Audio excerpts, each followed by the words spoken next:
Hello friends, welcome on your YouTube channel Raj study point.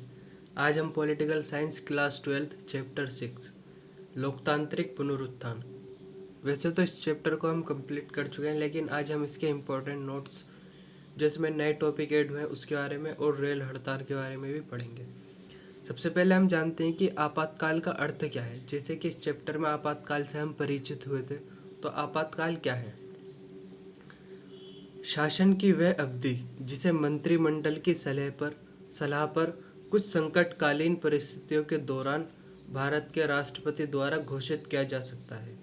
मतलब आपातकाल शासन की वह अवधि है जिसे मंत्रिमंडल, जो भारत का मंत्रिमंडल होता है, उसकी सलाह पर कुछ संकटकालीन परिस्थितियों के दौरान भारत के राष्ट्रपति द्वारा घोषित किया जा सकता है। ये किस लिए घोषित किया जा सकता है?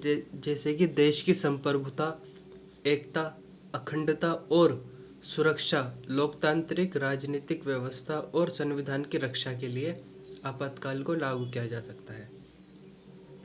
अब भारतीय संविधान में आपातकाल के जो प्रावधान है उनके बारे में हम देखते हैं। भारतीय संविधान में आपातकाल का प्रावधान भाग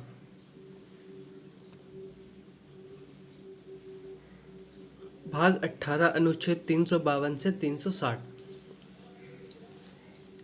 आपातकाल के प्रकार फर्स्ट है राष्ट्रीय आपातकाल, सेकंड संवैधानिक आपातकाल और थर्ड है वित्तीय आपातकाल। राष्ट्रीय आपातकाल अनुच्छेद 352 के द्वारा लगाया जाता है। आपातकाल के प्रकार राष्ट्रीय आपातकाल, संवैधानिक आपातकाल और वित्तीय आपातकाल। राष्ट्रीय आपातकाल अनुच्छेद 352 के जरिए लगाया जाता है, संवैधानिक आपातकाल अनुच्छेद 356 और वित्तीय आपातकाल जो है अनुच्छेद 360। भारत में 1975 में जो आपातकाल लगाया गया था वह अनुच्छेद 352 का प्रयोग कर लगाया गया था। अनुच्छेद 352 में क्या है कि आपातकाल की घोषणा युद्ध, भारी आक्रमण, सशस्त्र विद्रोह के जरिए जब ये देश में ऐसी स्थिति हो तब आपातकाल अनुच्छेद 352 का प्रयोग करते हुए राष्ट्रीय आपातकाल लगाया जा सकता है। और संवैधानिक आपातकाल राज्यों में संवैधानिक मशीनरी की विफलता के मामले में अनुच्छेद 356 का प्रावधान है।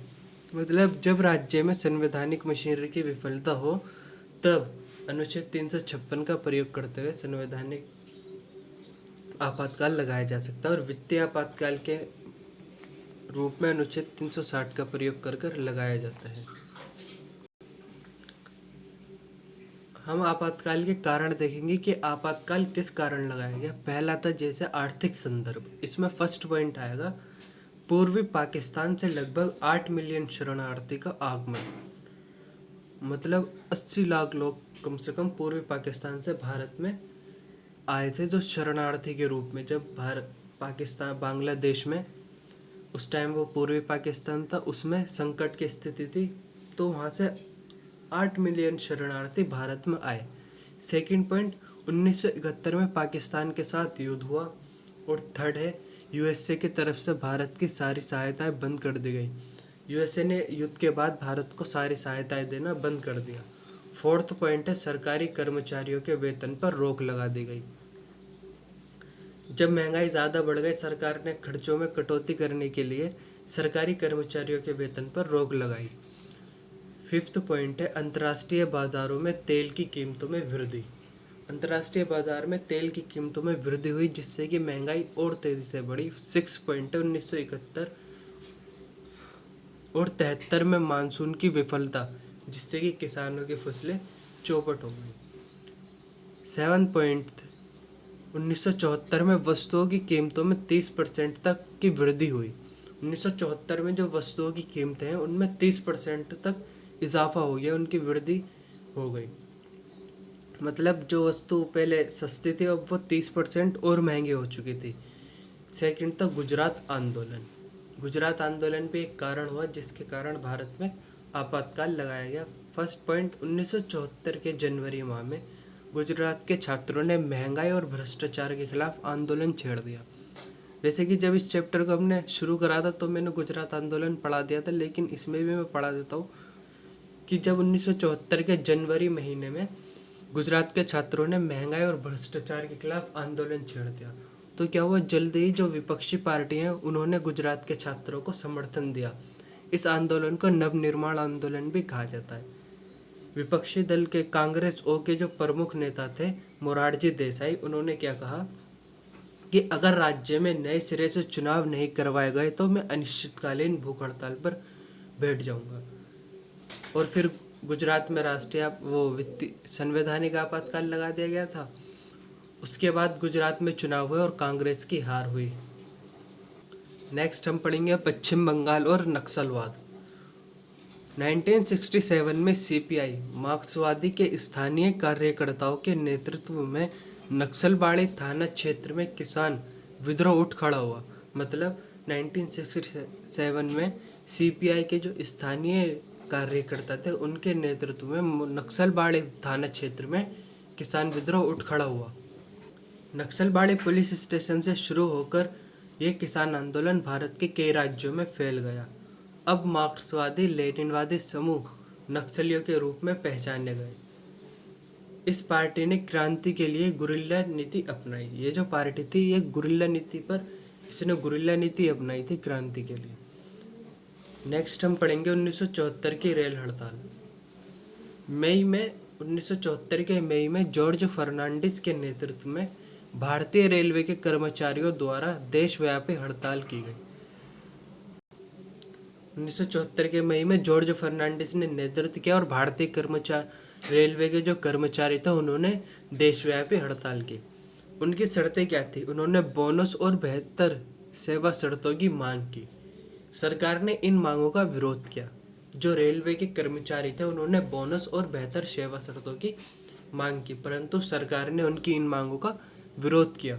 सार्वजनिक उद्यम के कर्मचारी 1974 के मई महीने में हड़ताल पर चले गए।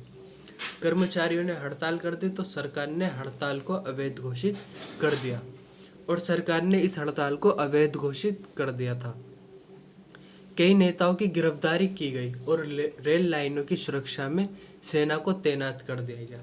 जब रेलवे के कर्मचारियों ने रेल हड़ताल की तो कई विपक्षी जो नेता थे उनकी गिरफ्तारी की गई और रेल लाइनों की सुरक्षा में सेना को नियुक्त कर दिया गया। बिना किसी समझौते के 20 दिन के बाद यह हड़ताल वापस ले ली गई थी। ये जो हड़ताल है बिना किसी समझौते के 20 दिन बाद वापस ले ली गई। राम मनोहर लोहिया तथा लोकतांत्रिक समाजवाद। राम मनोहर लोहिया भारत में समाजवाद के प्रमुख नेता थे। राम मनोहर लोहिया जो थे भारत में समाजवाद के प्रमुख नेता थे। समाजवाद को लोकतंत्र से संबंध करते हुए उन्होंने लोकतांत्रिक समाजवाद के विचार का प्रतिपादन किया। लोहिया जो थे उन्होंने समाजवाद को लोकतंत्र से संबद्ध करते हुए लोकतांत्रिक समाजवाद का प्रतिपादन किया था।